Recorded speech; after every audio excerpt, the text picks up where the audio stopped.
So let's go on to our present panelists. And I must say that I'm very, very happy that Ditte Pedersen is here in our conference, not only in the exhibition, but in the conference talking. I think this is like a double score in sports. I'm so happy.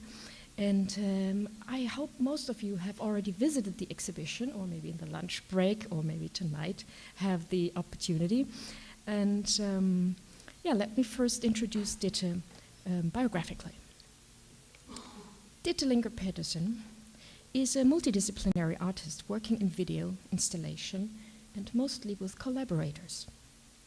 She is invested in deconstructing the intersections of the subjective and the objective perspectives in order to pose alternative narratives and forms of representation. Her work explores the dynamics of language, synesthesia, identity, critical strategies, and how the media influences our perception of ourselves and the world. In conjunction with her individual work, she has been engaged in a number of long-term international artistic collectives and curatorial projects, such as, for instance, Production Unit, which was between Sweden and Denmark, or a project which was called Homework. It was a collaboration between New York and Denmark, and many, many more others. Ditte holds an MFA from Malmö Art Academy in Sweden in 2004. She received numerous grants. She had numerous exhibitions and a lot of residency programs. I can just name Cité des Arts in Paris or Flux Factory in New York. And she is based in Berlin and Århus in Denmark, where she holds a part-time position as the head of the video department at Århus Art Academy. Let me just sum up that Ditte will today present her project, her long-term project, Why is Green a Red Word, which then is also in the exhibition. And I can just say, welcome Ditte, we are very happy that you're here today.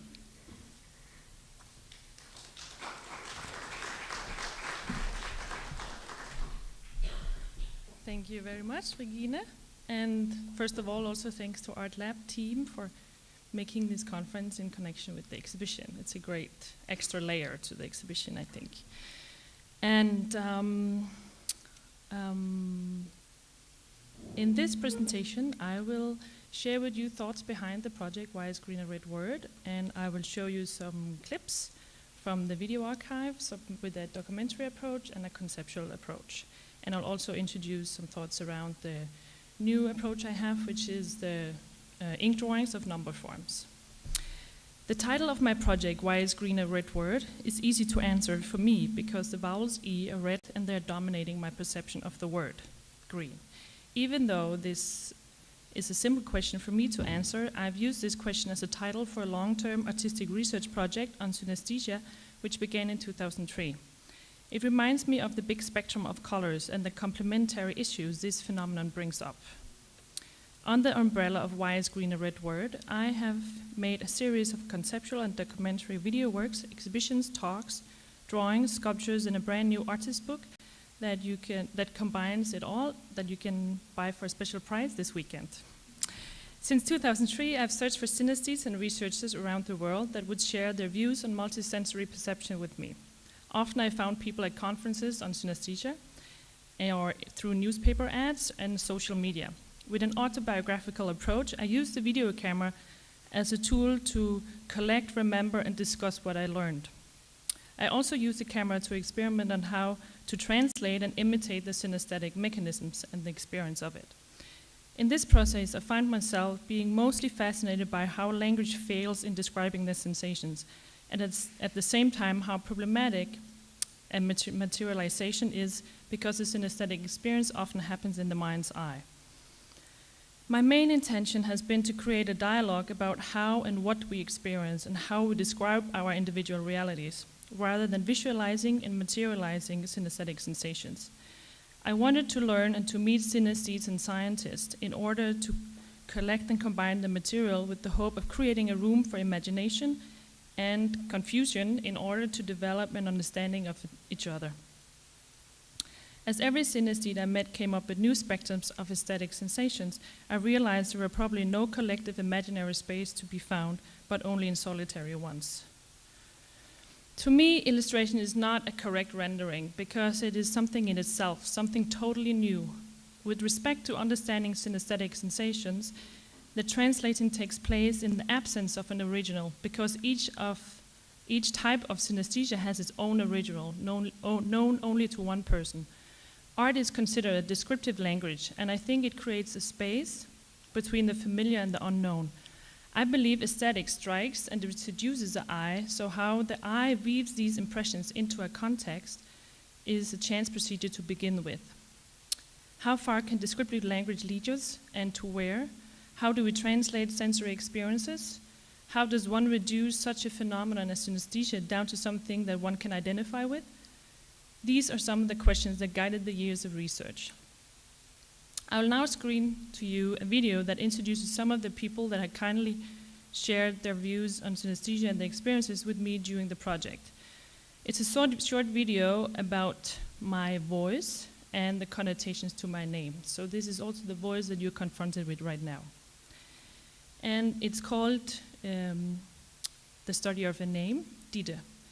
And it's based on, like, in casual situations, when people ask me what my art is about, which is a fair enough question, I try to avoid to mention synesthesia, especially in those situations where I don't know how much time people have to listen to my response. However, sometimes I slip, and it is a guarantee that they will then continue, but then what color is my name? And it appears as a test to me of what I'm saying is true, I think. Thankfully, it's also the most easy way to quickly demonstrate how the colors work. However, it can be exhausting to do that to 10 people at a party or something like that. I experienced that the question, what color is my name, comes up in a time and a conversation with people when they need a time out or a break from all the other complex issues that are related to synesthesia comes up. At one point in my own project where I have interviewed synesthetes, I would get carried away in theories and sensory descriptions, lost in translation, and I decided to use this question, as people always ask me, to my interviewees. And later, I compiled all these responses into one video, and I will show it to you now. It's 6 minutes, and I'm going to show a few minutes, and the rest you can see in the gallery.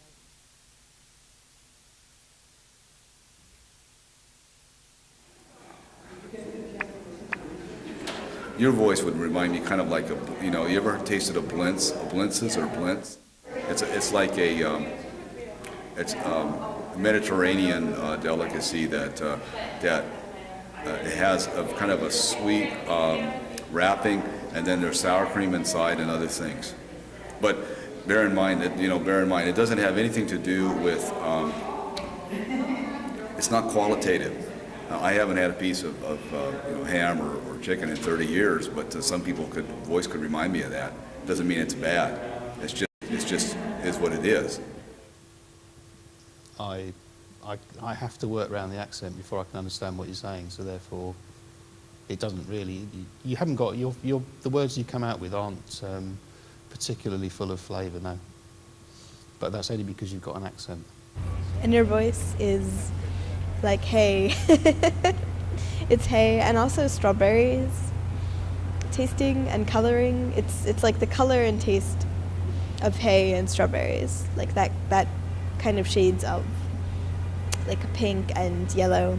And there's also some orange, like a creamsicle orange, like not bright orange, but like a milky orange. Sometimes every time you speak, it changes with your voice. What I'm seeing isn't so much it's sort of a light yellow, but what I'm mostly seeing is that it's three-dimensional. It's like a tube, and it's very soft on the edges. Your voice comes, like some people's voices come out like two-dimensional. It's just like a line. Your voice is three-dimensional, and it has boundaries, but the boundaries are very soft. And if you could picture like a coil with very soft yellow velvet around it, or something cotton, like brushed cotton, something very soft with blurry vision. Okay, added. That's your voice.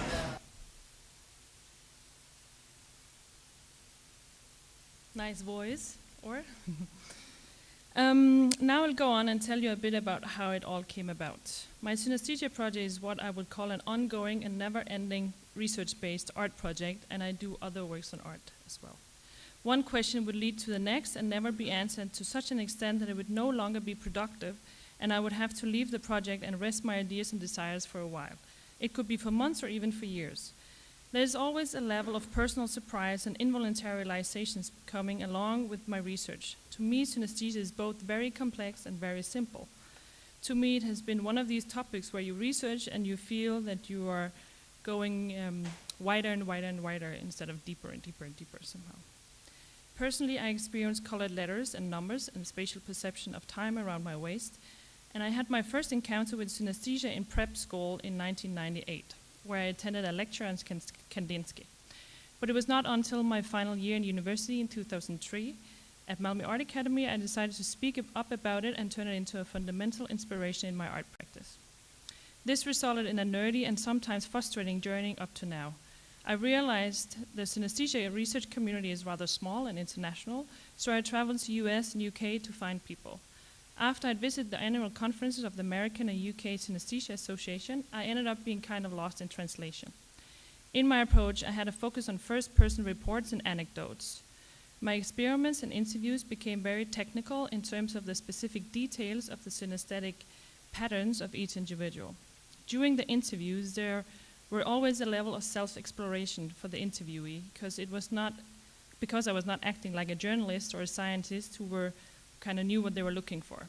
It was a learning situation. It means that very often the subject would be carried away and discover new aspects of their perceptions during the interview, just like me 10 years ago. Because now I'll show you a video of an interview with me done by two fellow synesthetes, and this clip is from 2003, and it leads to the number form series. I remember clearly back in the American Synesthesia Association how grateful I was to all the people who let me come close to their realities. And at one point I felt that now it was payback time and it was my time to sit in the chair and sweat over all these questions that I would ask. And I tell you, they did a really good job. They made me sweat, and I think their way of assessing people is also a good warm-up to open up our mindset for new knowledge this weekend. It's 4 minutes, and I'll show it all.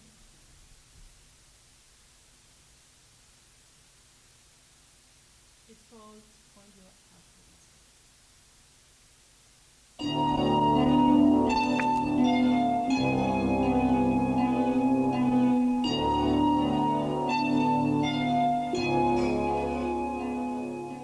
Can you do the whole alphabet and point in space? Yeah, point your alphabet in space. Please. A, B, C, so it like Keep going. A, B, C, D, E, F. No, a little bit back because it ends here. So it's Okay. And G, H, I, and then it's like. I was thinking an outline. Yeah. Oh, that's so cool. So it's there's rows. 6 lines. It's like a pegboard. 6 lines. So what about your letters? I mean your numbers. My numbers. 6 are lines, 10 on each. Is that right? Or no? No, that would be 60. I still don't know how many letters are in the alphabet. I will never get this in my head. 26. It's like 7 is here. 7 is always here. Ah. It's like here. So you can read it. So it's like 7. Well, where's the 8? other way. Where's 7. 8? But it's only 7. I only have 7. Oh no. Isn't Yeah. this interesting that you're discovering this right now? Wait, you know only that have 7 7 in space? And you know what? 7's huge. When you drew that, that was really big to me. My numbers Yeah. are smaller. Yeah, my numbers are really small. But What that's about- because I only have 1. What about 2? You don't have 2? I have 2, but That's not your in favorite. space. I like 11. Where's 11? You don't know where 11 I'm is? wondering, No. like, if we just keep asking her, she'll say, oh, but yes. I know, because No, how can, one. What how about can you one? just have 7? What? I don't know. 7. Okay, can I do a little exercise with you? 7 is pink. Yeah. I What? just realized we could become experts at assessing people, like getting at drawing at increasing their awareness if we ask the right questions. Because what I want to ask you to do now is I want you to start at 7 and count backwards and tell me what you see. And recognizing that 7 is right here. Okay. Now do it. 7, 6. Stop. What happened when you moved from 7 to 6? It goes down. Well, from where? From your 7? From here, yeah. So you saw your 6. Yeah. Below your 7. But 6 is here. 6 is here. What?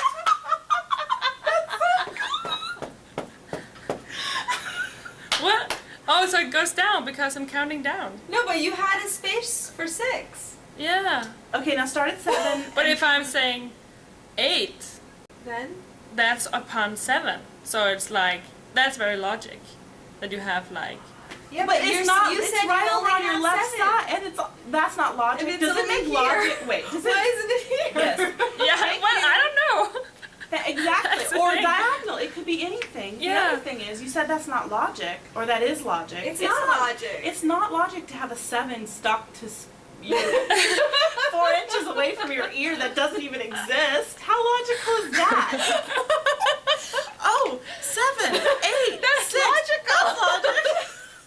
That's And not also, logical. if you think about it, it's not necessarily logical that 8 is going to be above and 6 is going to be below, because 6 could be to the left or right of 7. Or diagonal. Or diagonal, or, you know? Not only It's not- that, not only that.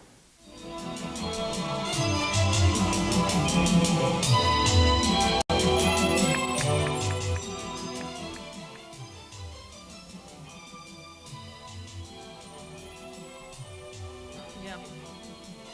That's kind of a point of no return, I think, when we talk about what is logic, because that's like where the subjectivity comes in.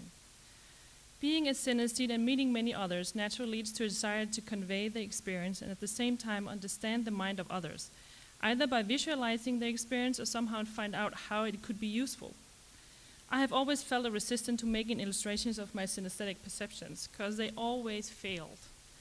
And it is a level of consciousness and it happens in the mind's eye. So an illustration could, in my opinion, end up being just a copy of a sensation or a reduction, which does not even serve as an evidence to science and at the same time not even be art.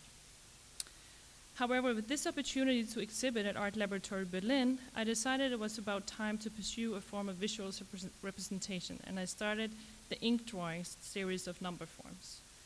To me, it was a refreshing moment to work with the number forms, because this is a form of synesthesia that I do not experience, which allowed me to explore the forms with a distance and not stress about how precise the illustration would be and the description was. It really allowed me to imagine and to enjoy the diversity in our ways of thinking. I'm so impressed about how different we think, and one can only ask, if we think this different about numbers, then imagine how different we think about other things, like more crucial things like love and politics. The drawings are based on interviews or sketches from people who see numbers in space, and I literally study their patterns of thinking by drawing them again and again. The idea behind the number form series is to bring the sensations back to the abstract level by transforming it into an art work, and to become familiar with this body extension that people have with these forms. And they look like this.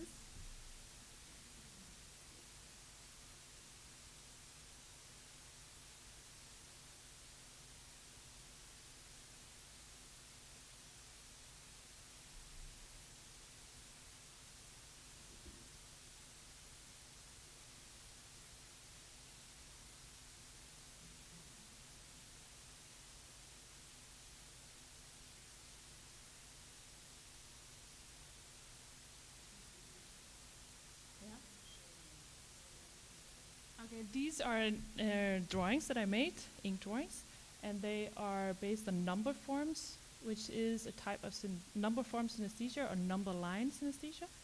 Or back in 2003, it was called spatial conceptual synesthesia.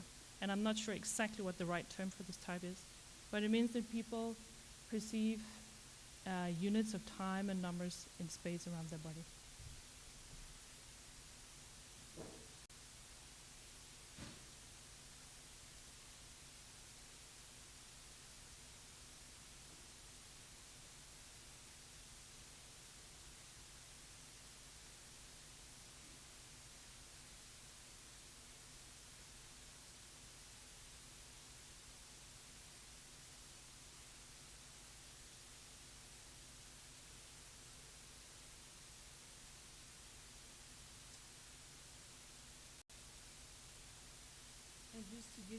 here.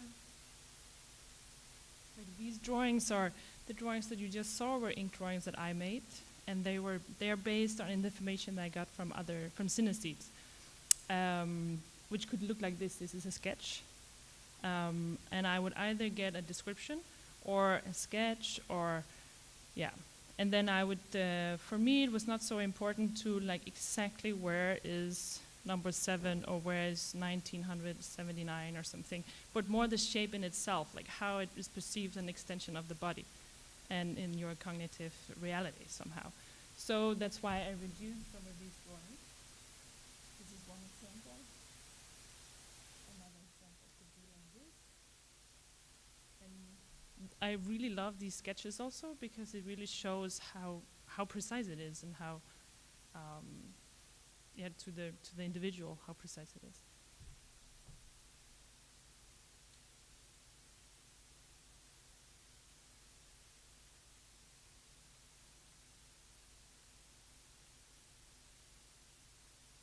And the number form series was a continuation of a work that I'm working on now, but that I didn't finish for this exhibition, which is the year forms. And they look like this. They are small sculptures with steel wire and clay, and they are also representations of reports from synesthetes' perceptions of how they perceive the year. And these are just 9 different perceptions, and this is my next project, big bronze sculptures or something like that. Okay. And now I'll screen an excerpt from a video which is has more of a conceptual approach. It's called What the Hell Does Purgatory Look Like? It's 8 minutes long, and I will show a few minutes of it. Amongst other venues, this video has been screened in a video program called Movies Without Pictures at the Swiss Institute in New York in 2007. And the title of this program says a lot about the concept of the video, which is to provoke an alternative way of editing moving images, where each voice is a new image.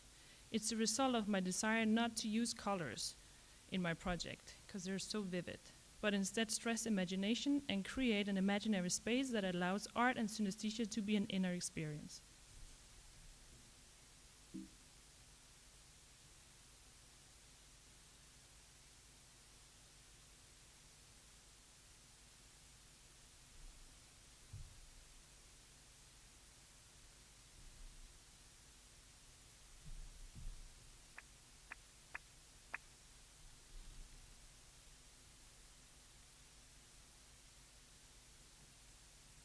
Purgatory. It's very difficult to convey an exact idea of a word in general. Most words have quite a few layers of interpretation in my mind. I don't usually look that deep because obviously I have other things to do.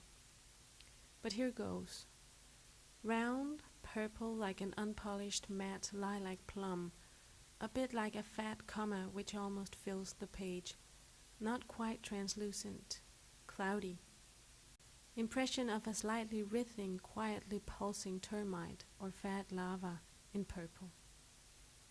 Colors of the individual letters. P, very pale pink. U, plain light gray, dumpy, but the top would like to be elegant. R, dark rust red. G, brown. A, fresh red.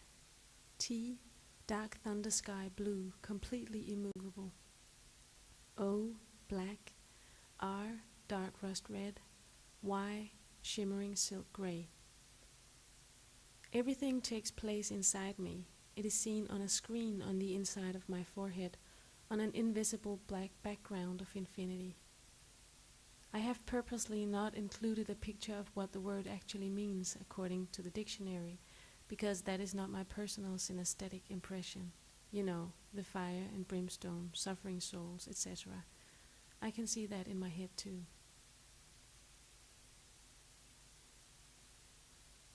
Purgatory, to me, has 9 different colors according to the color of each individual letter. The combination is purple and blue and dark navy blue ash gray, with some white and pink fading in the end. This impression is based on the first letter and the 4 vowels. The G and the O produces long white breaks in the middle and in the end.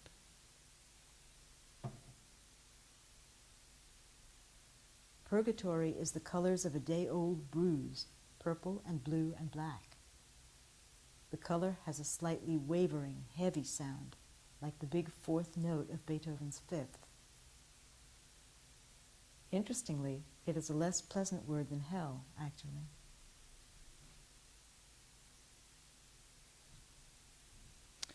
I believe we need to use art and science to create spaces to talk about how we perceive the world around us. This means the teachers in the school who are teaching our kids to write, spell and read, and many other professionals who deal with learning processes, and most of all the media.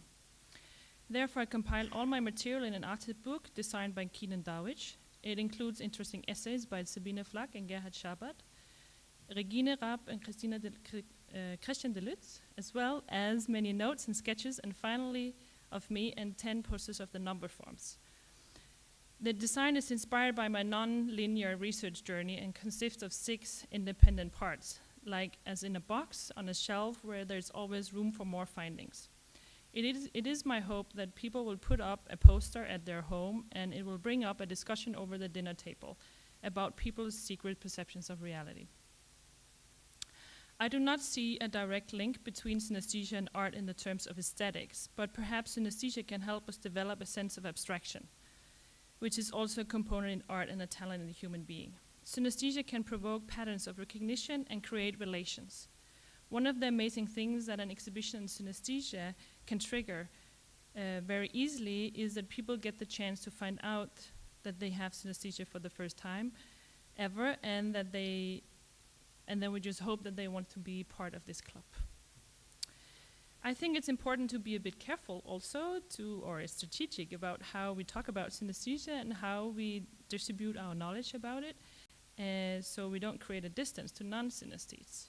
When we focus on synesthesia, or at least I do, sometimes forget to hear about how non-synesthetes associates and remembers things. Thank you very much for your attention. I hope you'll enjoy the exhibition at the gallery, and you can find more information at my website.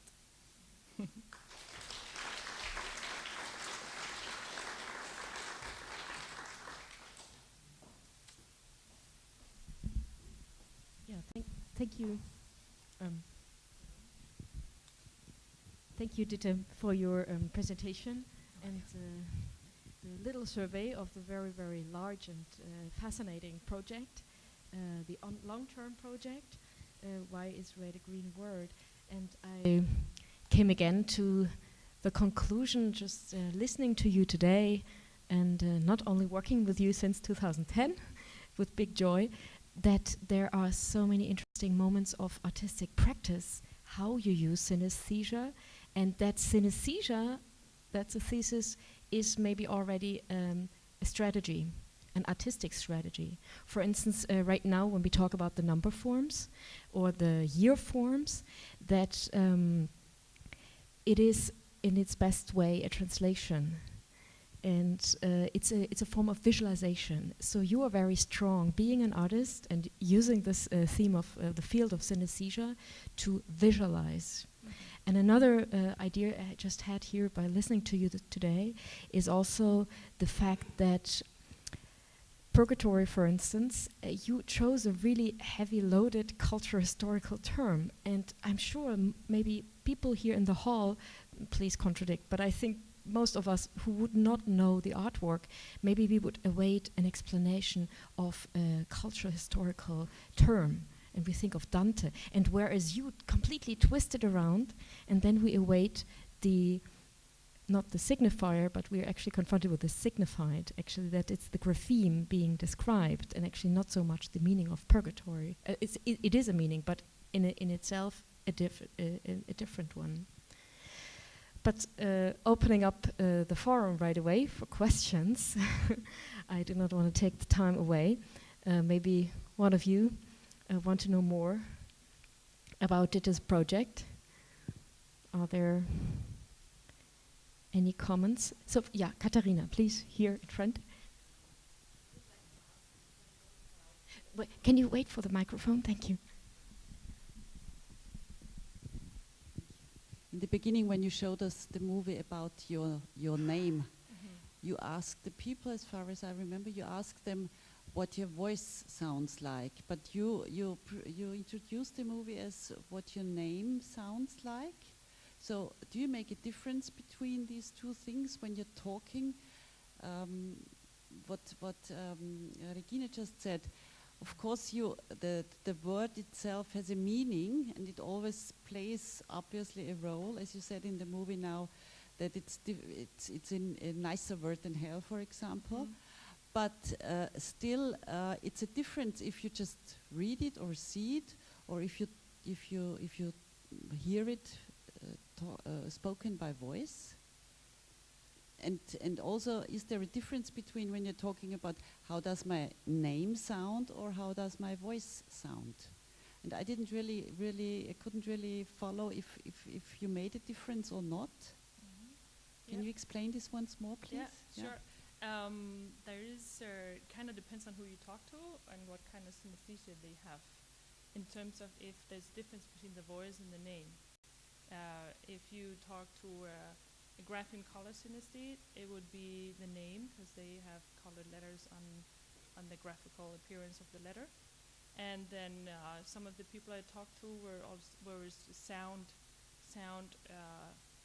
to color, or color to sound. Yeah. So then those would be the people responding to my voice. Okay. Yeah. So there are different, like that. That was my mistake, but there are, in that video, that's a portrait of me somehow being the interviewer in front of people, and then so I asked them about, okay, what color is my name, and then there would be, your name doesn't have a color, but your voice do, or your suit does, or and then it would continue like this rolling ball, and then in the so end you're switching from the different. Yes. You're switching in that the video, questions. It's kind of like a self-ironic video about me somehow. Yeah. And with the just once more. And with the word purgatory, when you're describing it, are you talking about what you're hearing or what you're seeing? If you see the word, or if you hear it? Oh, with the word purgatory, it is the grapheme. It's the letters. It's a grapheme, okay. Because they're presented with these 9 letters, and then they go through that. And if you listen to it, if somebody says the word purgatory, is it different or is it the same, or don't you have any synesthetic experience with this? Are you asking me as a Yes. synesthete? Yeah. Okay. Oh, so these videos, they're not my synesthetic connotations to purgatory. They are based on 9 different synesthetes. Oh, I see. So they're usually my work is based on other people's perceptions also. Your question was. Is it a description of a sound experience or of the letter experience, of the visual experience? In purgatory, it's the letters. Yeah. And for you personally? For me personally, well, it's so complicated. It's like, well, it's the letters also. Okay. Yeah, it's the letters. The written letters. The written letters, but then when you speak to me, I also visualize and it's the same visualization then. Spoken or written? Yeah, for me it is. Yes. Okay, thanks. Yes. We have another question. Ingrid, please. Hello. I was rather impressed to hear the colors that were chosen for purgatory. And I had the impression that there was this purple kind and gray kind very strong. And I asked myself if maybe these colors could be influenced by cultural knowing. Do you have some? Did you ask people about how comes that one letter or one word has a proper color tone? Yes, that's kind of how my research began back in 2003, 4, and 6. That was like trying to go into these details, like why is P purple, or why is purgatory red, hell, and stuff like that. But then, during the years, I just found out that there are never any answer. You never find something a metaphorical answer somehow. So as soon as you find out, oh, okay, maybe purgatory is red because it is more about hell or something, but then the next one you talk about is not, and then it continues. So therefore, where I'm at right now in my research is to like come to terms with this unresolvedness that the phenomenon has, and then not get stuck into these small details, because also many other researchers in this field try to figure out, try to find a meaning or a reason why 0 is transparent. Is that because it's round, or is it like a shape and so? But usually there's no reason. So there's no pattern actually. No. Nothing that is convincing so far that I've found. Okay, then Kate, and then you next. Okay. Thank you for your lecture. I just had a quick question about the first video that you showed. What color is my voice, or what does my voice look like? I was curious if some of the interviews had taken place where the interviewees could actually not see you, and then what type of responses perhaps then would come out of that, just because I think we cannot separate then our visual sort of connection to you as a person, you know, in regards to what type of responses then that we have to your voice. Just curious if there were any differences, if you had done that, and had people perhaps then had different responses than when they see you in the flesh. Yeah, no, I never did that experiment, but it's a good idea. Yeah. Thanks. Please, here comes the microphone. Maybe in the middle, Olga?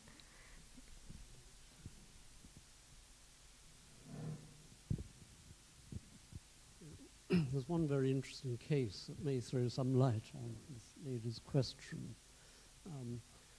Cherysheevsky, the memory man that Alexander Romanov-Luria writes about in his wonderful book, heard voices, friends and so on, and saw things usually coming out of their mouths. And on the phone, he was speaking to a friend. I think it was actually Vygotsky, the Russian psychologist. And he said, I see sparks of fire coming out of your mouth. It's a wonderful experience, you know. But then on another occasion, he wanted an ice cream, I think in Moscow. And he went over to order an ice cream, but the lady who was selling the ice cream had such a dreadful voice. He saw black coals coming out of her mouth and so on. But anyway, what I'd like to ask you, though, is when you see these number forms or get them, I mean, are you actually having an image? Do you see them? Because I think one of the first persons to write about number forms was Francis Galton in the 1880s. Yeah.